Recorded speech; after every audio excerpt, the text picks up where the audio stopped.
প্রিয় দর্শক, আসসালামু আলাইকুম। আজকের বিষয় হলো এই যে দেখেন শালগম হয়ে আছে, চাষিরা ন্যায্য দাম পাচ্ছে না বলে তাই শালগম তুলে নেয় এবং বিক্রিও করে নেয়।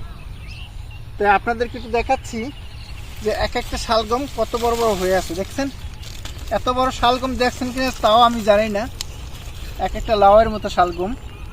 তো এই যে চাষিরা তাদের ন্যায্য মূল্য পায় না দেখে এই শালগমগুলো তুলে নেয়।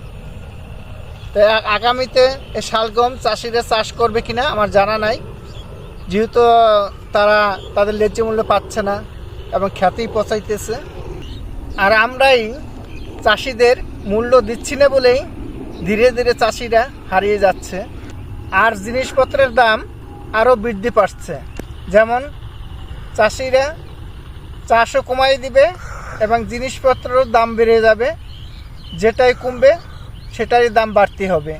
তো প্রিয় দর্শক, চাষিরা যাতে ন্যায্য মূল্যটা পায় সেটার জন্য আমরা ব্যবস্থা করি এবং চাষিরা যাতে বাঁচে এবং আমরাও যেন খেয়ে পরে বাঁচি, এই জন্য যেন আমরা চাষিদেরকে সঠিক পদক্ষেপ গ্রহণ করার জন্য আহ্বান জানাচ্ছি।